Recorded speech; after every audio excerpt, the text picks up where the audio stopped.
लोकसभा निवडणुकीपूर्वी मराठा आरक्षणाचा प्रश्न मार्गी लागावा यासाठी राज्यभरात मराठा समाजाच्या संघटनांनी आंदोलनाचं हत्यार उपसलं होतं. मराठा योद्धा मनोज जरांगे पाटील यांनी आमरण उपोषण करण्यासह मुंबईवर धडक दिली होती. परंतु मराठा आंदोलक मुंबईत येणं सत्ताधारी महायुतीला परवडणारं नसल्यामुळं सगळ्या सोयऱ्यांनाही कुणबी नोंदीवरून दाखले देण्याची मनोज जरांगे पाटील यांची अट मुख्यमंत्र्यांनी मान्य केली होती. परंतु प्रत्यक्षात आरक्षणाच्या शासन निर्णयात याचा उल्लेख टाळण्यात आला. यामुळे मराठा समाजात निर्माण झालेली अस्वस्थता विदर्भ आणि मराठवाड्यातील निकालांमधून दिसून आली.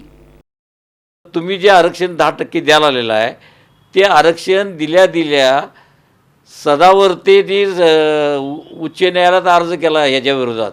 मग समाजाला माहिती आहे की यापूर्वी 2 वेळा आरक्षण दिलं ते 50%च्या वरचं आहे. ते इंदिरा सानी खटल्याप्रमाणे टिकत नाही. मग तिसरं आरक्षण टिकणार कसं? कायद्यात बसत नाही ते टिकणार कसं?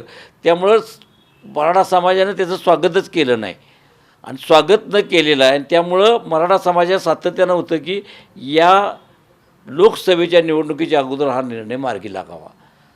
पण मार्गी न लागल्यामुळं यापूर्वी मराठा समाजाचं मतदान हे नेत्याच्या आदेशानं होत होतं.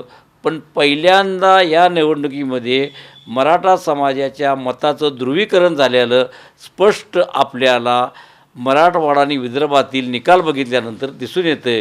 आणि त्याचं कारण आपली कुठं तर समाजाची फसगत होत्या हे या ठिकाणी लोकसभेला जाणवलेलं आहे.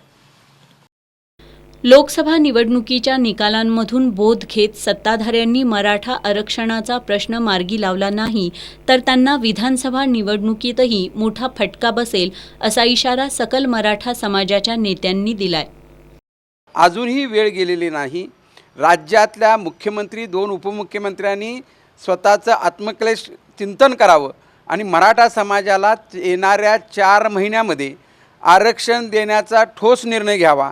अन्यथा येणाऱ्या विधानसभेमध्ये आज जसं उत्तर मिळालं, ज्या आपल्या 48मधल्या फक्त आपल्याला 9 जागा मिळाल्या, येणाऱ्या सभेमध्ये आपला पूर्ण सत्ता जाणार. जर मराठा समाजाची पुन्हा फसगत गेलेली 4 महिने गेले आहेत, अजूनही वेळ गेलेली नाही. सरकारनं याचा विचार करावा आणि मराठा समाजाला न्याय द्यावा. विधानसभा निवडणुकांच्या पार्श्वभूमीवर मराठा समाजाला शाश्वत आरक्षण मिळावं यासाठी आंदोलनाची धार वाढवण्याची शक्यता आहे.